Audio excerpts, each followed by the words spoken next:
Hello, everyone. Welcome to this week's episode of Pretty Lonesome.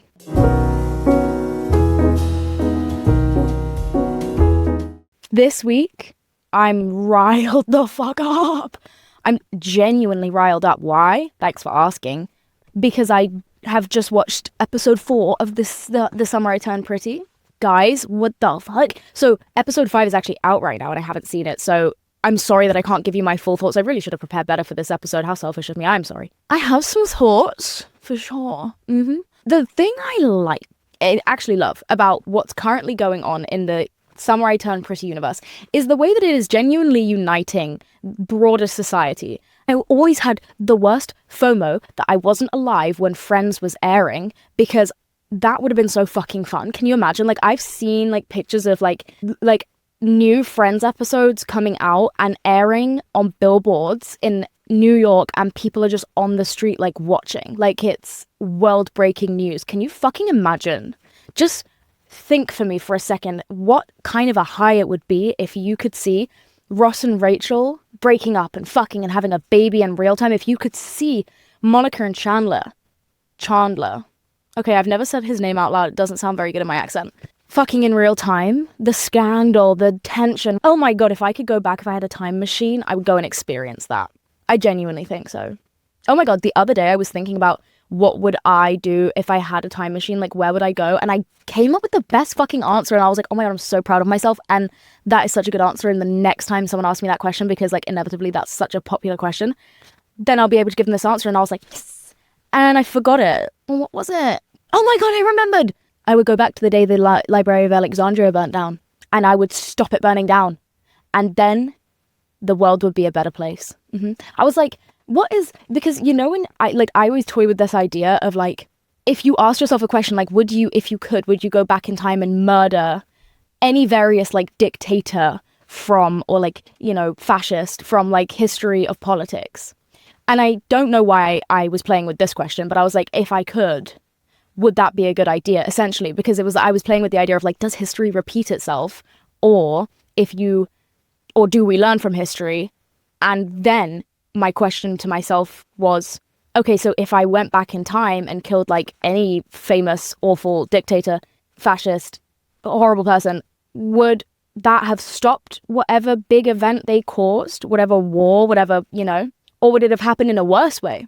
You know what I mean? Like, what would be the outcome of them not having lived? Because it doesn't necessarily mean that war would just not have happened, because maybe someone worse would have come along and done something crazier, or maybe because it never happened, we would never have known, oh, that's a warning sign, and then there would have been something else that happened that was actually, do you know what I mean? Like, I don't know, I was just playing with the idea. I was like, do we learn from history or do we not? Is it worth?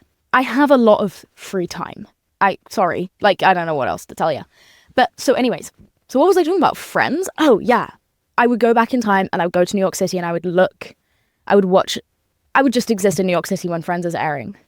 And then I would go back and maybe kill like a dictator. So, or maybe not. I was reading this book on the history of conflict in the Middle East. And because I'm trying to understand like actually like the series of events, because I think sometimes knowing how history has played out is the best defense we can have when it comes to what we decide to do in the future as a people and as whatever, you know? I was like, okay, so how did this start? I was reading this book and it basically like went into depth. I'm not going to try and explain it because I would get it like violently wrong, but it basically was telling me that like there are historians, and this book is brand new, by the way. This is like currently written book. It was saying there are historians in the US who still write about this one event that happened completely wrong, because that is like I don't know if it's that these historians believe it or if it's that they're pushing it. I don't know what the tea is, and hey, maybe the guy in the book was lying. I need to get, you know, some more information, but it was so interesting. I was like, what you're taught about history shapes absolutely everything about the modern day, what you believe to have happened and how things played out. Like, it is literally everything, I think, when it comes to like the future. And what was my fucking point here? I think we would learn from history if we knew history. Still off my ADHD meds. if you can't tell. But having a good time, feeling good about things. Actually really am. I'm much happier since I came off them. I feel grounded and I feel free. Free from the shackles of my fucking Gmail. Genuinely. Because I used to just sit on Gmail and wait for an email to come in. Like, I need to do an administrative task, which is like so weird. I think my eyeshadow is like clumping. Ugh. Which is like so weird. Like, I genuinely would take my Vyvanse and then I would yearn for an administrative task. And I remember one time I was flying. I was like on a plane and it was about to take off. And I was like looking out the window. And I think I was genuinely going to like fucking Paris Fashion Week. And I was like, these medications make me genuinely yearn to be the people with the things. Like, I need to do something. Like, I would love to go and sit down in an office right now and be told like X, Y, and Z, you've got to complete these tasks. Like, it makes me yearn for a to-do list. And I don't have a to-do list. My to-do list is like, come up with something funny or come up with something insightful. And I can't, because my brain is like, you need to tick boxes somewhere. And I'm like, but there's no boxes. There's no boxes. And so I freed myself. I'm not disciplined. Tell you that for fucking free. And I'm not proud to say that. I don't think it's admirable. I'm just, you know me. I value honesty. And my truth is that I am not disciplined. And it is one of my least favorite things about myself. And I'm trying to work on it. But do you know what's crazy is if you want to get disciplined, then to work on being disciplined, you have to be fucking disciplined. What? I can't wait until they can put chips in our brains. I'm going to download Discipline. Probably be available in like fucking 6 months. Can't lie. Guys, so excited for AI to like... Sorry, actually, I have an entire episode in my Google Doc. And it is like an in-depth discussion, which is pending for me to film. It's like an in-depth discussion about AI and like its faults and its upsides and like... It's like a whole thing. And then me in this podcast, I can't wait for AI to take over the entire world because I want to go here. I'm going to get my magician to put a picture over the top of the screen of where I want to go. And I think it's probably possible because we do have a little thing called virtual reality, but that's just not good enough for me. Like, I don't want to wear goggles. I want it inside my brain. I want to physically go there. And it basically is, do you guys remember from like children's books and stuff, there would be like a mouse and you would see its house and it would be like under the ground, like a burrow, but then there would be like furniture in there and stuff, and there would be like a fireplace, like that one bear. Or there would be like, you would have like a tree and then you could see inside the tree and it was like a bunch of mice living in there or whatever, and it would be like a home, like with like layers. Yeah, that's where I'm trying to go. So I need, what's his face to hurry the fuck up. Matt Altman or whatever his name is. Get on that for me, okay? Anyways, no, I think AI is horrible. However, I did have a very interesting discussion about it the other day with somebody who works very closely with it, and she understood it a lot better than I do, and I was picking the fuck out of her brain because she was saying things that scared me, and I was like, hold on. One of the things we spoke about was AI makes us stupid, because very quickly, people have been way too quick, in my opinion, to lose their enjoyment of a thought. Like, have you seen that video? And it's like, why does nobody have a think anymore? That's a really, really bad accent. Why does nobody... What happened to having a think? What happened to having a think? That's what she said. And for real, what happened to having a fucking think? And like, oh my God, people are... like, it was scary how quickly everyone was like, I'm just gonna blindly use this massive, crazy new tool that's been available to me that I have no idea how it works. I'm just gonna use it to do all of my thinking. And it's like, your brain isn't a muscle. It's an organ, it's a muscle, and you got to use it, otherwise it will degenerate. And that's where I get nervous. I'm like, I think because we are in the crazy... Guys, deep this for 1 sec. We are living through the complete emergence of generative AI. Do you know how fucking mental that is? Do you know how insane that is? Because it's completely unrestricted. No one knows how to go about it.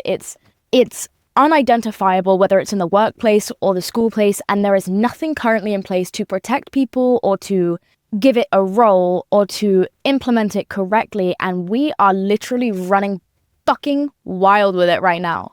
Like, I think that one day people will look back at this era of time and be like, yeah, that was fucking crazy, but what I would give to be there. But my point was, I was speaking to this girl who knew loads about AI because she works in the field, and I was saying, like, it's kind of concerning. Like, do you think people are going to get like really fucking stupid? Like, are we going to completely just lose people to this in a time where autonomy and critical thinking and education that is not reliant on potential propaganda or placed items or sponsored search results is particularly important? Okay? Deep that for 1 sec, because even if you're not using ChatGPT, even if you're against it right now, there is no way to not, as far as I'm aware, get a Google AI search result when you fucking Google something. It drives me insane. But the thing with that is it's like they are pulling from the top websites, which are always sponsored. They are always placed there by search engine optimization. Who has money for fucking search engine optimization? The biggest corporations in the world. Now, what do the biggest corporations in the world value? They love a little bit of climate change. They love money in their pockets, and they will back any ideology that allows them the policies and the rights to do whatever the fuck they want to make more money. So when you're looking and you're asking AI, like, for any opinion on anything, for any insight into anything, even if you're not looking at AI directly and you're looking at Google, at this point, you are literally being fucking spoon-fed whatever those specific groups of people want you to read. And it's like, it's genuinely insane, you know? And like, AI is known to hallucinate. AI is just it's not, there is nothing to protect you from that. And it's like a natural thing that will oh my god. Anyway, let me not get into it. So I said to this girl, are you not scared we're all going to become really fucking stupid? Because I feel like this is a time in history where maybe we should be strengthening our independent thinking skills, where we all need to put our thinking hats on and read a fucking book by a credible fucking author. And at this point, people don't even know how to read anymore because they use the fucking AI voice function. Like, they phone God. AI is God. You need an answer to anything? You need an explanation of anything? My car is broken? Oh, I can just phone God and fucking send him a picture and be like, what in my bonnet looks wrong? And he'll be like, this is a Ford F-250 from 1969 and it looks like your engine has exploded. And I'm like, brilliant. Didn't have to call my dad. I called God himself. And God himself is now being paid by the people that are really scaring me. So it's like, let me get to my fucking point, okay? Do you guys want me to start taking my ADHD medication again? Because I will.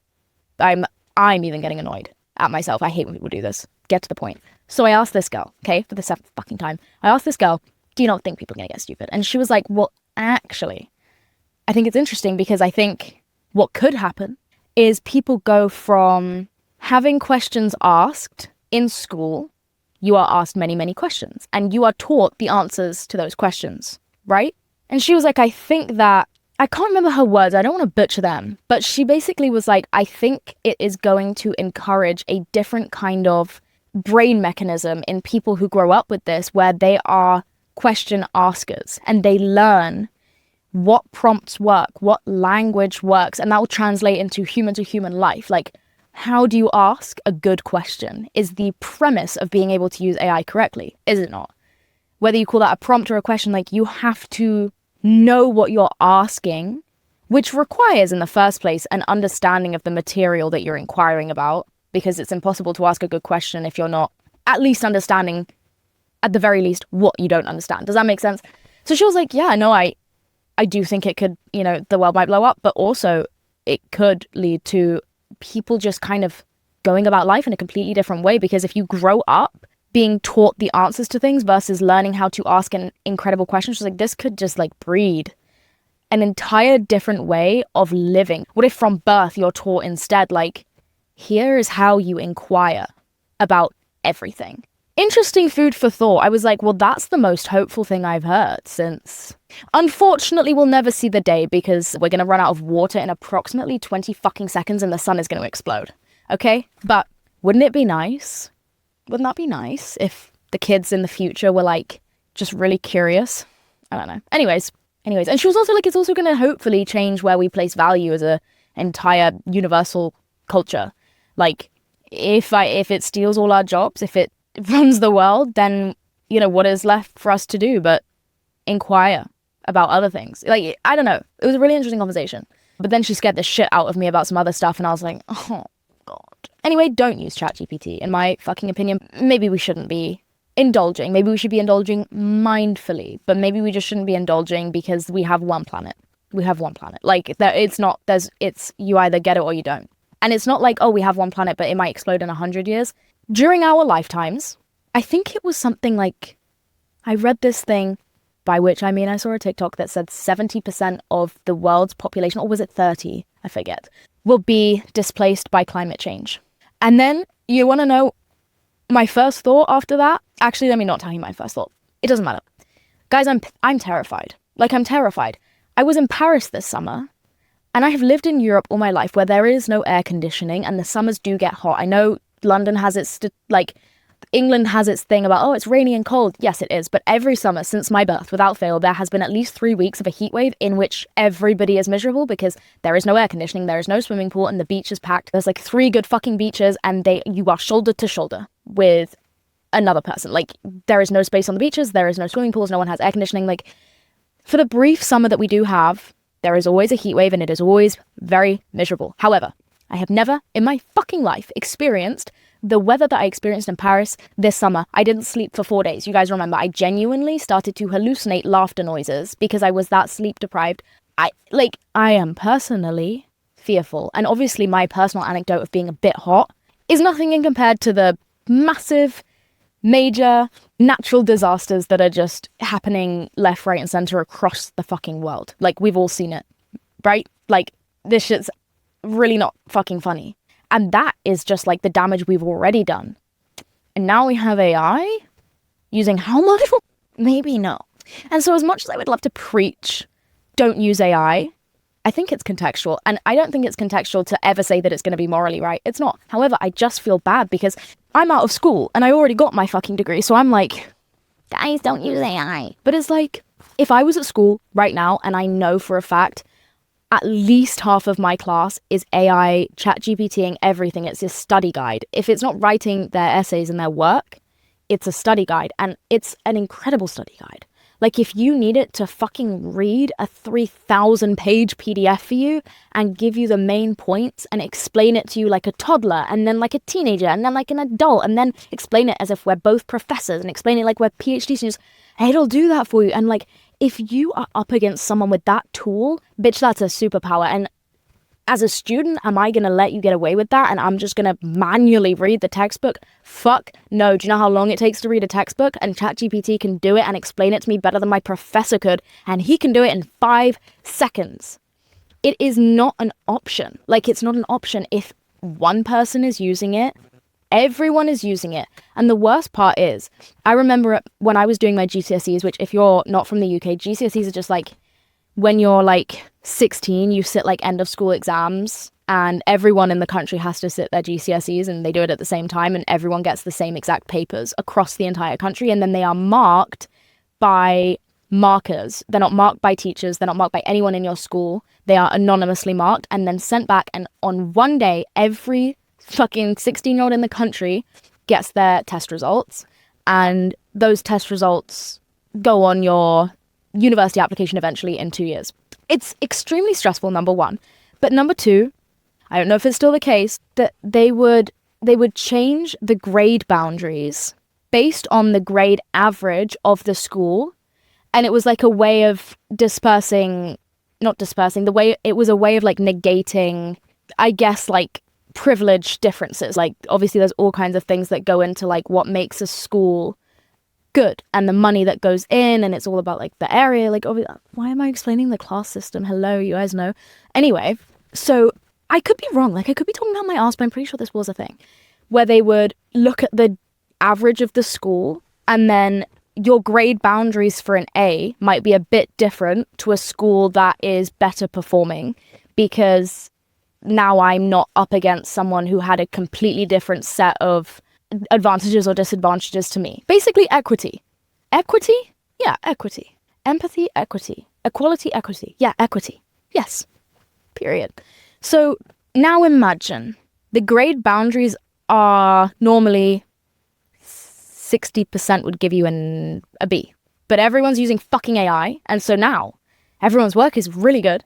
And so now the grade boundary for a B is a 70. And you are there with your morals and you're like, well, I'm not using AI.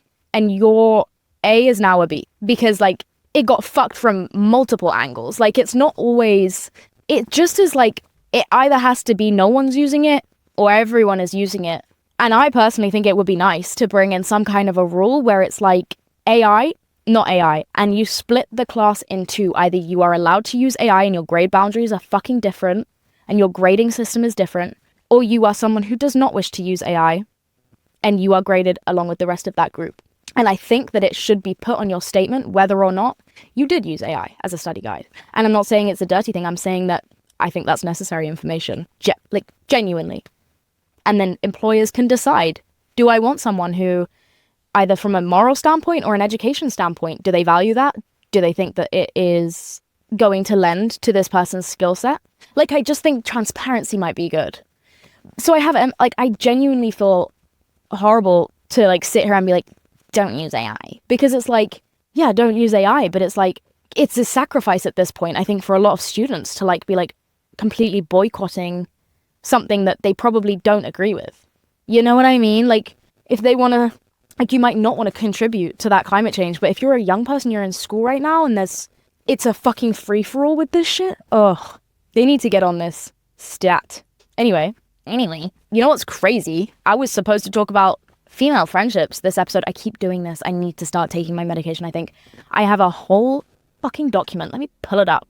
The sun is, like, also going behind these trees, and like I hope it's not gonna get dark in here. So my initial topic idea for this week was losing your friends to their relationships and this thing that I learned called mankeeping. Now, mankeeping ties in to Belly and Jeremiah. Okay, so the idea of mankeeping, which I'm gonna credit this creator because it was him that taught me about it. I'm gonna get my magician to put his name in so I don't have to find it right now, but he basically posted this TikTok and he was like, it was actually a screenshot of an article and he was just discussing it, but he discussed it in a very like interesting way. And he was saying that it's basically the idea that young women feel a sense of excitement in mankeeping, and mankeeping is educating their man on, well, whatever it may be, whether it's how to shower properly and exfoliate and how to live well in their own home, or whether it's emotional intelligence. And when I first read this article, I was like, I didn't read the article, bitch. I watched the man talk about it on TikTok. When I read the article, I was like, are people doing this? Like, who's doing this? Like, I don't know any women that would do this. And then I was like, oh, I do, actually. And I hadn't even thought about it because it just seems unrealistic, but it's not. My friend did it, and I will tell you for why. I was once friends, well, I'm still friends with this girl. I was friends with this girl. This was so long ago now, but she basically taught me. She was like, oh my God, I'm like having such a good day because I've just taught my boyfriend this new word and we've been like discussing it all day. And it was like a word that he could then use to describe his emotions. I can't remember what the word was, but I remember being like, wait, that's so fun. I never really thought about like educating my mans for fun. Anytime I've ever educated a man, it's been done with the scruff of his neck in my hand. That's when I educate men, you know? And I do it loudly. And it's usually pretty ineffective, actually. But like, it never occurred to me at that point in my life. I was like, wait, this could be fun. Like, I'm going to mold this man. I'm going to make him who I want him to be. I don't have to scream at him when he makes a mistake. What if I approach this from a fun angle? Okay, what if we make the classroom colorful? And then I was like, excuse me. Is he my son? Because it's easy to get caught up in the idea of like, everyone knows that there are men in the world who will turn their woman into their mother, in the sense that they will make her cook. And it's like, okay, if that's your agreement, fine, but why on your day off? Or like, why you don't even have a job? Oh, hold on, you don't even have a job. Why is she cooking you lunch? Because you're the provider? Like, at some point, like, no shade to couples who decide one of them is going to go and work and one of them is going to do the household duties, and if that's your thing, fine. But a lot of the time it's like, actually, you're both employed. I don't know why she's still making your dinner. Hello? Do you know what I mean? And it's like the idea that men do not help in their own household, and it's like, I helped my wife out by cleaning, and it's like, those were your pants on the floor, and this is your home as well, and that is your kid also. What is going on? Hello? Anyway, that whole trope, yeah, that's not new to anyone, but the idea of man-keeping, the excitement in educating your boyfriend about life and emotions, that was like, that's been interesting to me to think about. I like the name man-keeping. And look, Actually, no. I was going to say no shade, full shade. I don't know why that idea, it shouldn't be normal. Okay, because look, educate people. Okay, I do.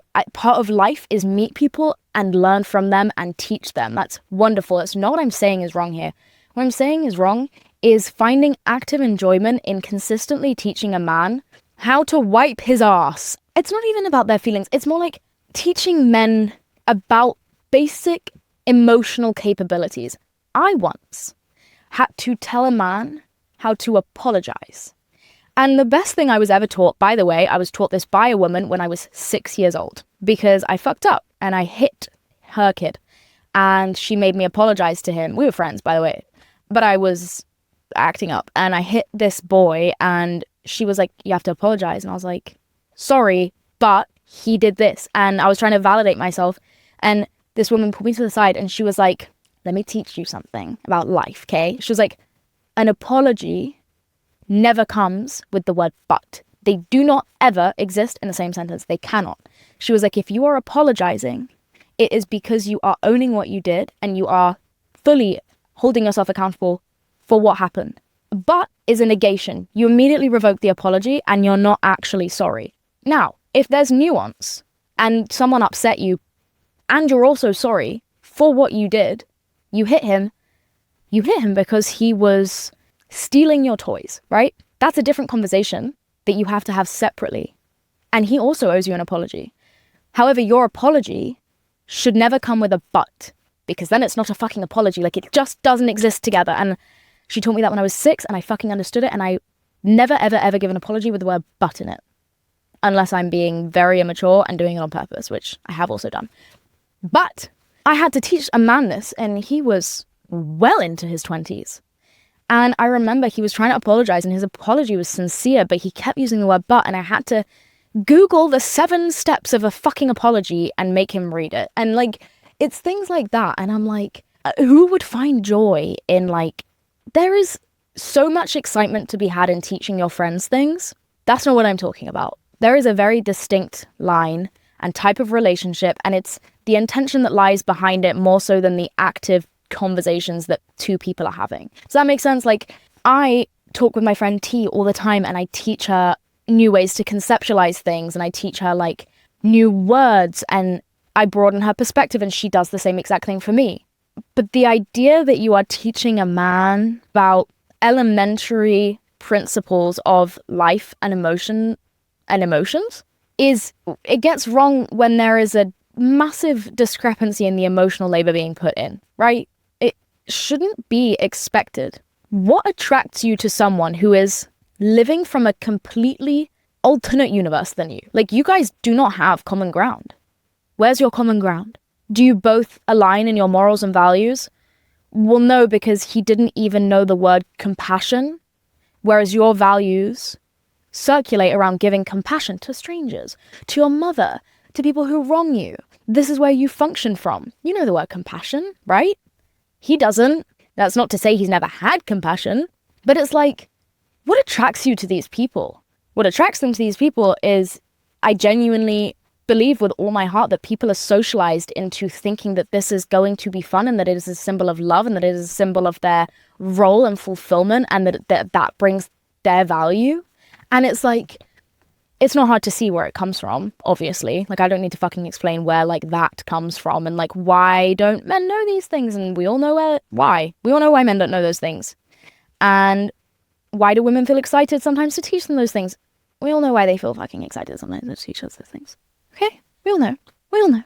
The reason I tied it to Belly and Jeremiah is I saw her, I guess she's kind of not Mankeeping. I mean, he's a massive man-child, but she's also a child, and so there's a lot of things that she's not seeing, and I've not seen anyone talk about this, so let me preach something to you for a second, okay?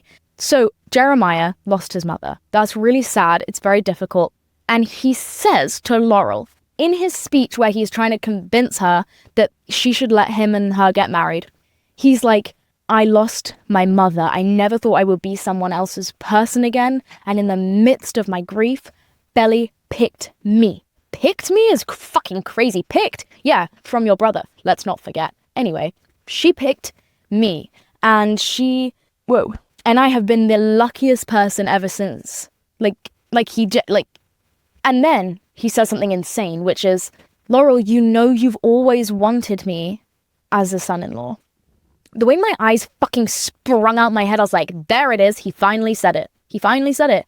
And it broke my heart for Belly actually a tiny bit. And it broke my heart for Laurel because she knows exactly what that means and Belly doesn't. And she can't say it to Belly and she certainly can't say it to Jeremiah because that is the kind of thing that will make someone completely reject you for the rest of their fucking lives or until they figure their shit out and go to therapy, which doesn't seem like it's in the near future for Mr. Jeremiah.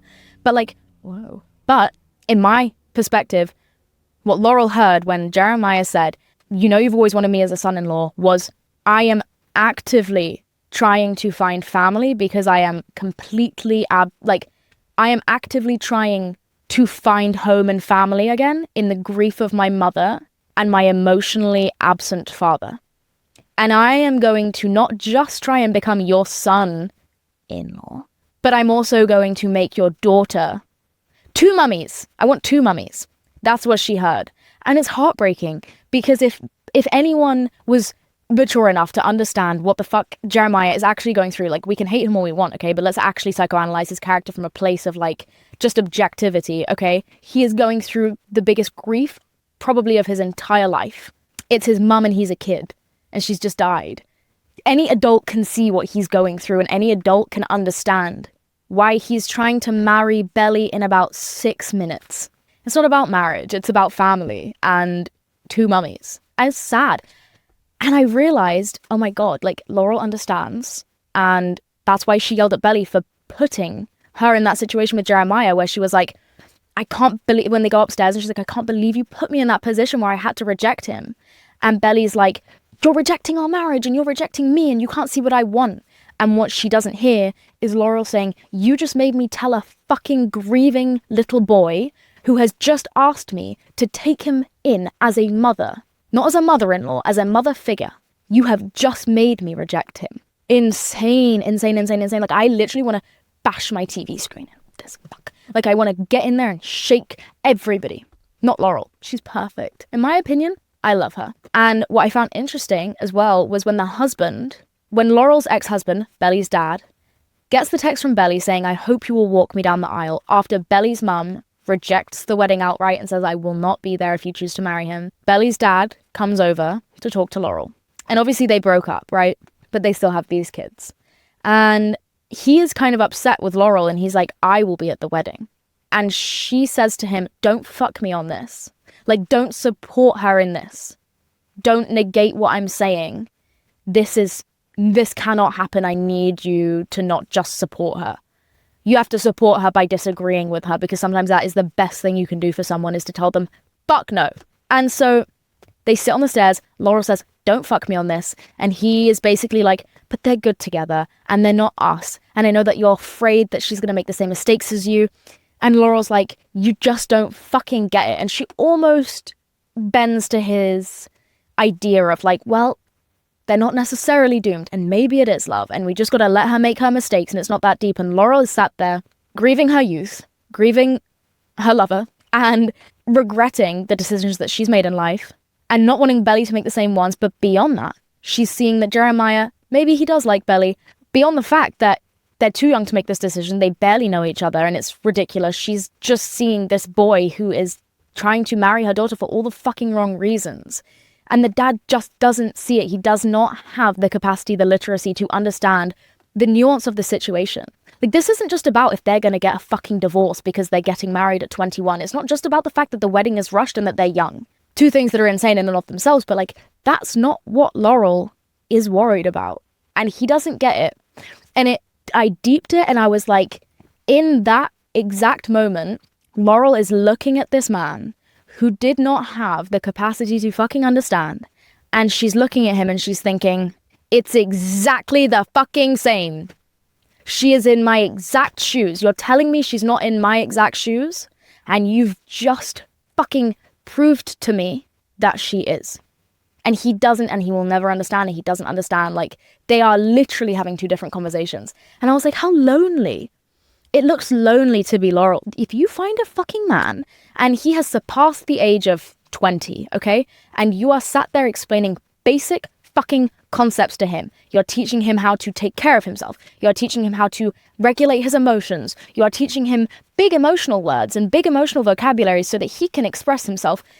It's never going to happen, babe. And the depth of the aloneness that will come from that will ruin a life. Like, could ruin a lifetime, especially if you don't have other female friends who are going to meet you where you are. Sometimes it can be cute. Sometimes people are very willing to learn and they weren't given the resources to learn. And sometimes people get to a point of being ready later in life, and that's okay. But it's also like, there is a vital difference between a man who wasn't taught, wasn't around the right people, through no fault of truly his own, maybe some fault of his own, but the odds were stacked against him kind of thing. He didn't learn this shit. He wants to learn. He's excited to learn, and his intentions are genuine. That's fine. But I think most of these men have absolutely no interest in actually taking on shit that you're saying, and they don't have a vested interest in becoming emotionally intelligent or meeting the depths of a woman's brain, because I don't know why. Actually, I don't have an answer for why. I just think that like there is two different types of versions of this.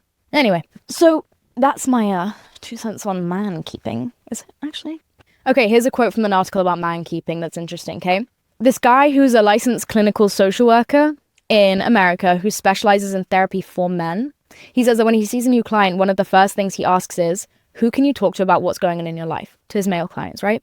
Much of the time, he says that his straight male clients tell him that they rarely open up to anyone but their girlfriends or wives. Their partners have become their unofficial therapists, he said, quote, doing all the emotional labor. That particular role now has a name, Mankeeping. Coined by Angelica Puzio Ferreira, a postdoctoral fellow at Stanford University, it describes the work women do to meet the social and emotional needs of the men in their lives, from supporting their partners through daily challenges and inner turmoil to encouraging them to keep up with their friends. What I have been seeing in my research is how women have been asked or expected to take on more work to be a central, if not the central, piece of a man's social support system. Ugh, my camera died and I've completely forgotten what the fuck I was talking about before it died, which is perfect. Oh yeah, I don't know. I feel like the friendship thing, like the women being the center of their boyfriends or husbands' social relationships, doesn't just relate to like when they are their only friend or like their best friend. It's also like, do you stay in touch with your friends? Do you ask them questions? Like, are you gonna go and see them? And I think it's because they don't have these like intimate relationships with each other, and so they just offload everything onto one person. Whereas for most women, you have friends who you are so emotionally intimate with that you have a community of people to help you through things, that serve you with comfort and ideas and give you a place to speak and be free. And then the load of your stresses, your worldly concerns is yours and your friends. And you have a community that helps you through life rather than just asking one person to do it. And like I said, there is a massive difference between company and community, and I think a lot of men have company and they do not have community. And I think with women, we know the value in community because for most of history it's virtually all we've had, right? And that's why also it pisses me off when like, and obviously I think that like drama and gossiping they're not good things, duh, everyone knows that, but it's like it's so demonized, and it's like, okay, hold on for 1 second please. And I've spoke about this before. I spoke about this in my thoughts on sex episode, and I basically was saying that like when boys talk about pick-me girls, it's like, give them a fucking second to catch up, okay? Because like 30, 50 years ago, okay, this was like a survival tactic, and it's still being taught to her by everything and everyone. And why do you just swing around so fast and say pick me? Because now women are meant to be so fucking independent, and so like, what are they supposed to hate you? You don't like when they do that either. And it's like, yeah, she's feigning interest in your interest, and yeah, she's wearing a push-up bra when she clearly doesn't want to. And it's like, do you not see what's going on? Like, do you not have empathy? Do you know what I mean? It's like, it just pisses me off when men say it. Shut the fuck up. Anyways, same thing here applies, where I'm like, when people are like overly like critical of gossip, I suppose. And it's like, yeah, no one likes a gossip, duh. But it's also like, that was the currency for a long time. Like, women exchanged information because information about their social lives was all they had access to. It was all they could see. It was all they could understand. They couldn't fucking read. They had access to nothing. They would hear things, and then they would discuss things, and that was the information they had, and that was their transfer of information. That was They didn't have money. That was their transfer of fucking goods. Like, it makes sense. I don't know if I'm right historically when I say that, but like, that sounds right. It just like, I think everyone needs to take a big step back. But that was just a side point of like, what, I don't know, I'm just giving you anecdotes on things that piss me off. 10 things I fucking hate. Men. I'm kidding. But like, I'm not. But like, kind of. Anyways, I think, was it fucking Brittany Broski that I listened to talk about this, where she was like, it's scary when you live in a world where fascism is on the rise, and when you say something along the lines of like, I hate this country or I hate that country, suddenly that is, you could be prosecuted for that, okay? When that starts to happen, and then you speak ill of the country or its leader, and you are told that you are an enemy of the fucking state, she was basically saying like, it's so sad when that's the rhetoric between obviously certain horrible circles, because no, I criticize this because I love this, because I know it can be better. I don't criticize just to criticize. I criticize because it makes me sad that it is lacking something that I know it shouldn't lack. Like, I know you can be better. Like, if I start to date a cheater that I know is a cheater and I'm dating them because they're a cheater and then they cheat on me, I'm not going to criticize them for being a cheater. Actually, I have and I will, but like, I'm not going to hypothetically, I'm not going to criticize them for being a cheater because like, I know you're not better than this. Does that make sense? Like, why would I waste my breath? I criticize something because I know it can be better, and I love what it can be, and I love what it should be, and I love what it was or will be. Like, criticism has a purpose, right? And why the fuck is everyone deciding to text Madeline right now? Oh, what is my pain? Oh, when I say things like, fuck these men, yeah? Fuck them, like, fuck all men. I don't say that because I believe that they are born evil, or born stupid, or born cruel, born dismissive, born to just take and burden people with their emotions, and born to not crave connection to their friends, and born to usurp women in the workspace.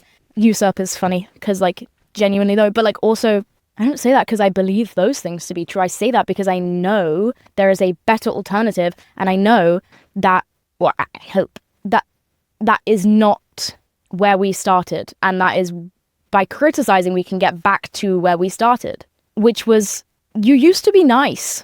You used to be a little boy. What happened? Why did you become so horrible?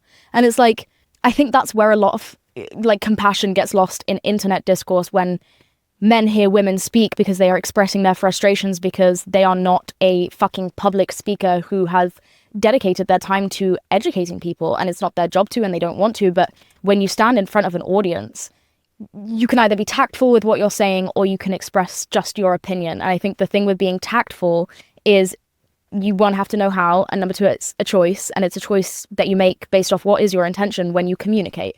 For me, I know that people listen when I speak. I know that I have an audience. I know who that audience is most of the time. I know it's mixed of all genders and people of many ages. And so I have to hold some level of responsibility because I have made a choice to continue speaking and be heard. And sometimes I'm just going to talk shit about fucking belly conklin, and sometimes I'm going to speak on gender issues. And like, I have to understand, me, when I speak, I take on a certain level of responsibility because that's what I'm doing.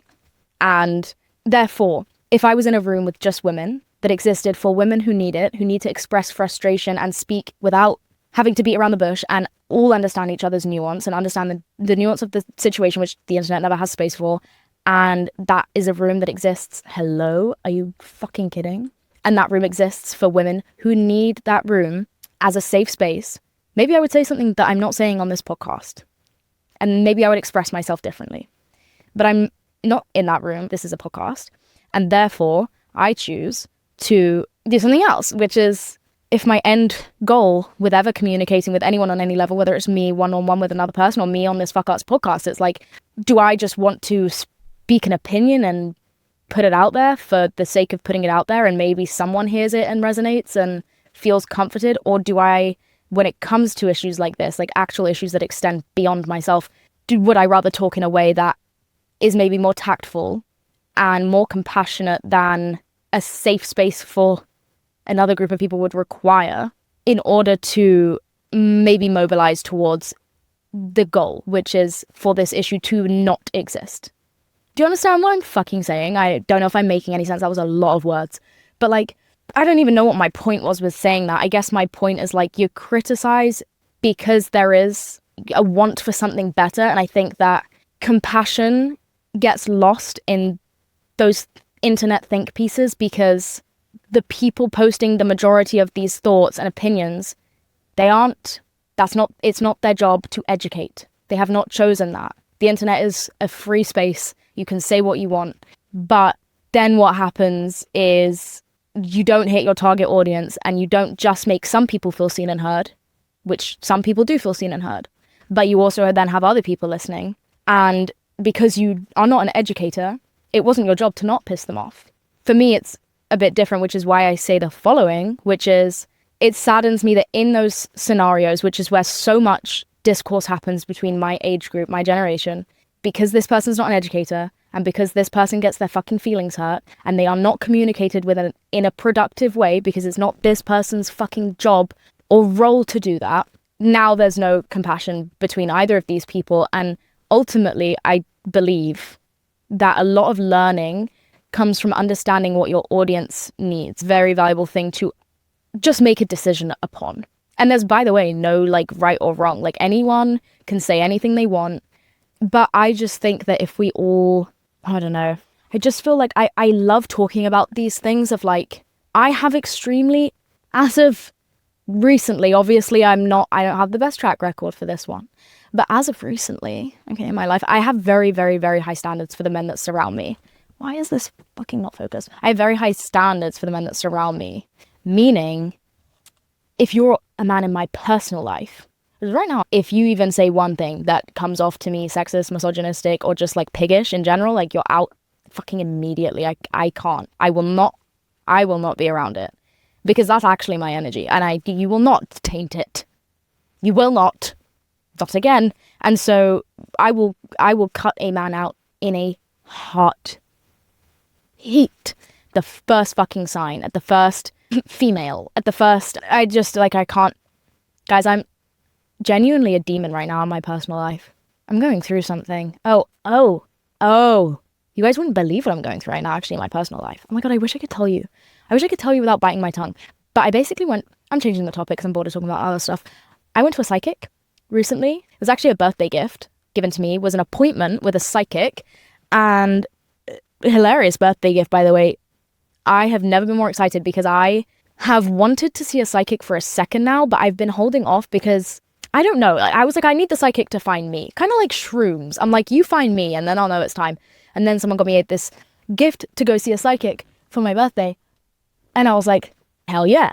And so I go and I see this psychic, and I don't know, honest to God, I don't understand the history of like mediums. And then she was telling me there's different types of tarot and different types of palm reading. I'm like, I don't have I have not got one anecdote, not one piece of history in my brain that like explains to me the thought process behind any of this. Like, this, I genuinely don't know anything about like tarot and astrology, and I know those two things are separate. I'm so sorry. It's just like not my world, but I fuck with it anyways. And I went into it like, okay, I just like that it found me, and I'm skeptical, but also I completely believe everything you're about to tell me. I sat down with her, and she starts telling me the first draw that we did was like more about my personal life. And weirdly enough, she said that my personal life and my career life are like extremely similar. And I was like, that's hilarious. That's hilarious. Like, I'm just like, this podcast is actually just me. Like, fucking hell. Like, yeah, my work is just me reiterating what I got up to that week and my thoughts. Like, okay, yeah, makes sense. But whatever the fuck that means, I don't know. Anyway, unimportant. Basically, sat down with this psychic, and she pulled my cards, and in my cards was this one, which was about me filling my own cup energetically. She was like, I think you don't meet your own needs, and you don't even ask others to meet your own needs because you don't communicate your own needs to anybody, and you neglect your needs. And I was like, I don't think that's true. And then I deeped it, and I was like, oh yeah, no, that's fully true. And in a massive way, and in a massive long-standing situation that I have found myself in which I had no needs. They didn't even get to exist in this situation. And I was like, I just thought that there was no space for them, basically. And we pulled other cards, and she was like, if you fill this cup, and if you like start to pay attention to yourself, this is what's going to happen for you. And I was like, oh, I would like that to happen for me. Like, this is okay. She was like, they're telling you need to do this. And one of the things that she said was that there was this like animal riding like something else. It was like riding something and it was moving through the sky. And she was like, I don't know if I'm talking shit right now, but she was like, this is suggesting that if you start to acknowledge yourself and meet your needs, there is just like a lot of energy that can then be pointed in any direction you choose if you like harness it first. But right now you're just like giving it away. She's like, if you harness it, you can kind of go. And I was like, I have felt stagnant in two, which I won't tell you what I mean, but like I have felt stagnant in two major ways in my personal life for a long time. And it was like, okay, guys, I hate to keep secrets from you, you know this, but please understand, I just can't tell you because otherwise I would die. But like I had this situation happen to me at some point in my recent life, and not recent, it was like, I'm gonna say a fucking 8 months ago because it's August. Oh my god, how is it August? That's disgusting. Anyway, had this situation happen to me and it traumatized me. It didn't traumatize me, it scared me though. And like something in my body froze that day and never unfroze. And I just didn't fully exist after that point because I couldn't need anything. And I can't really tell you the nuance of like what this was or why this makes sense. But basically something happened, and in order to deal with what had happened, I just put myself on a shelf and dealt with the situation. And the situation was out of my control. And it was somebody that I loved, and there was no other choice for me. Like I couldn't exist. There was no space. And I hadn't fully realized that I was still living like that, even though context didn't call for it anymore. And I had this conversation with this psychic. We had a very long conversation about where I put my energy and where my needs are, and the fact that no one can meet my needs if I don't even tell them what they are. And that goes for me as well. And I was like, I hadn't realized. Like I think of myself as so independent and not needing anything from anyone. But actually I do. And I should ask. And that is me meeting my own needs sometimes. And also I had to get out of this situation that I was in where I had no room to exist. And I literally went home that exact day and I fucking sat, I think for 5 hours, and I crafted an actual essay. And I changed my life that afternoon. So that's kind of fucking insane. I don't know what they're talking about, what it means or why we got here, but I believe you, pretty lady. I love you. Like, tell me more. And yeah, I went home, and I don't know if it was just the extra push I needed, if it was just the conversation I haven't had a conversation with like a grown up in a really long time. Like I've just been freeballing with my friends and I'm like, what do you guys think of this? I haven't spoke to a grown up in a really long time. Other than my mum, obviously. I don't ever get to speak to grown-ups anymore, especially not about my emotions. Who the fuck am I going to speak to? I have no family out here. I don't know anyone above the age of 30. Like, I need a grown-up to, like, talk to me about something. I need perspective. I need a mentor. And I sat down with this woman, this tarot reader, and that's exactly what I got. And obviously, she just suggested, like, do you meet your needs? And I was like, no, and let me tell you why. And then we had that conversation, and I think just her kindness mixed with her insight, mixed with her cards, I was like, okay, that was what I needed. And I took the chance to act on it whilst it was fresh in my brain. And I did something that I never thought I would be able to do. And I have genuinely, like, it was a hard decision. And it came with its own, like, pain. Much nicer. Like, that's the best way I can describe it. Like, anything, but it's new. I don't care, it's progress. Like, it sucks, it hurts, and it's progress. And I'm so grateful that it's progress. I think it all came from when I threw up on July 4th. And then I turned 25 and I was like, fucking hell. It just felt like a new season. And then I saw this tarot reader and she was like, what if you're ready to change? What if the other people are ready to change? What if you ask for your needs, they get met? And what if you just have to advocate for yourself and you have to acknowledge that the need is there and then honor it and then ask for someone to meet it? And what if they say yes? And I was like, that's possible? And she was like, yeah. And I was like, no fucking way. I went home, wrote an essay, a scroll of my list of requests. And I feel like I am physically lighter. So that was great. I think tarot is really interesting. And like, I do think, I mean, I don't know if tarot is something that like actually resonates with me. I know nothing about it, but it's like, I think it was just the mentorship. It was just like a woman who is a bit older than me, a woman who is at least 5 years older than me, gave me advice, and I said, thank you. I've been so scared. My friends keep saying insane things. They keep telling me to do it for the plot. Thank you, kind lady. So yeah, that was good. It was actually one of the best days of my life. So, yeah. Guys, tonight I'm due to go to my friend's house to play something cabin. I can't remember what he said the game was called, but I am going to go over with my friends and play video games, horror video games, and I'm so excited. I don't think I have anything else for you this week. I think I've gone completely off topic. None of this was in my document. I don't know what else was in my document. No one is here right now. This is way too long of an episode. No one's here. You all fell asleep, or your drive to work was done. I'm all by myself. Ooh, this one says mankeeping isn't just emotional intimacy. In a 2021 survey, 15% of men said they didn't have any close friends, up from 3% in 1990.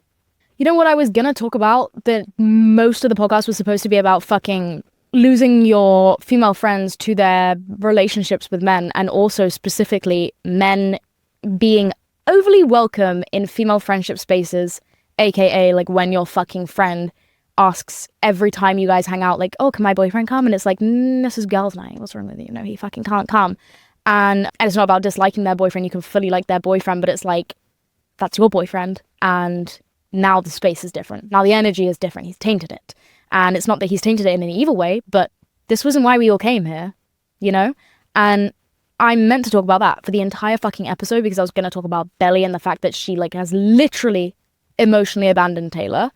I can't stand her for that. Like, fuck Jeremiah and Belly. For me, the conversation is just like, Jeremiah, you're like actually making me sad and I don't want to fucking watch this anymore. Oh my God. Like, Laurel needs to sit him down and like breastfeed him, I think. Because I think that's actually what he's asking for. Poor kid. Belly, come here. Come here. I need me and Belly Conklin in a boxing ring. Someone get that bitch in the ring with me. But it's like, the fact that Jeremiah, number one, the fact that she's giving up Paris for him, I don't know. I'm not that interested in her relationship with him. It's more like naivety. Like, you can't see that he is genuinely trying to breastfeed from your mother. You're 21, and this is a very mature subject matter that you're facing. So that's not really your fault. It's just like unfortunate. And then the thing with Conrad, that is your fault. You're crazy. And then the thing with Taylor, she deserves so much better than fucking Belly. Like, she looks depressed. She looks disheveled. And Belly's there like, I got engaged. And also, I'm leaving right now, even though you look awful. And I haven't asked you if you're okay. And it's like, also, it's like, okay, so Taylor is cheating on her fucking boyfriend with Belly's brother. And then she breaks up with her boyfriend and gets rejected by Belly's brother. And now she's single. And she's obviously heartbroken, and that's obviously sad. And like, Belly should inquire about that at least once. Like, it would be nice if Belly's like, how are you doing? Not, did my brother forgive you? Have you spoken to my brother? Please, for once, Belly, Conklin, pass the Bechdel test. I'm fucking begging you. Begging you. Don't sit down with your girlfriend who looks fucking she is on death's doorstep. Your friend has greasy hair, and she's wearing ugly sweatpants, and you're late. Don't sit down with her and ask her if the man responded. Ask her how she is. Ask her how her emotional well-being is looking. Like, ask her, like, do you think that there is something you're running from by having a boyfriend and being in love with my brother? Is there something that you don't want to think about? How's your relationship with your insane mother? I don't know. Like, why are you even attracted to my brother? He's an idiot. Like, he's toxic. And like, why did you have such a big outburst in the car that you jumped out and then he had a car crash? How did that affect you? Like, what? But no, she asks, have you spoken to him yet? Oh my God. Someone get this girl off my screen. Someone get this. Taylor should fuck Conrad. Yeah, I said it. Because then if Belly gets mad, it's like, oh, wait, so that's not okay? So someone that's extremely close to you, fucking someone else that's extremely close to you, that's been inside of you. Like, suddenly this is weird. Like, I just really need her to get a taste of her own medicine. Let me in. I need AI to generate overnight an alternate universe where I can physically get like hotel reverie, and then I can like actually go in the simulation and interact with these people and make things right. and I can kiss Conrad. I'm so in love with that man. It's actually kind of gross. Like, it's kind of gross. I thought it would subside the more I saw of his character, but he's just getting better to me. Like, he's just getting more lovable, which is like, I'm really trying not to like divulge into like an obsession with him, because I hate when I get obsessed with fictional characters, especially since every interview he gives makes me like cringe kind of because of his fuck ass bangs, his fuck ass fringe. But guys, I'm going inside. You know what? Sometimes I talk for so long that I get a sore throat. I love you so much. I'm gonna wrap this episode of Pretty Lonesome the fuck up. I love you guys so much, and I hope that this wasn't too boring of an episode. I love you. I hope you have a good week or a good day or a good night. If you're asleep right now and this podcast is playing in the background, I hope it's infiltrated your dreams. I hope you're in your dreams. I am fist fighting Belly Conklin in one of those boxing rings, and you're in the audience and you look down and you're Jeremiah. And then when you look back up, the scenery has changed, which makes no sense, but it's a dream, so you don't question it. And you look up and you're like, oh my God, that's Laurel's face right there. And then you look down and you're like, oh my God, I'm Jeremiah. And then you realize you're breastfeeding from your girlfriend's fiance's mother. So I hope that helps. I hope you sleep well. Okay. Oh, my car's telling me shut the fuck up. And I will. I love you guys so much. See you next week. Bye.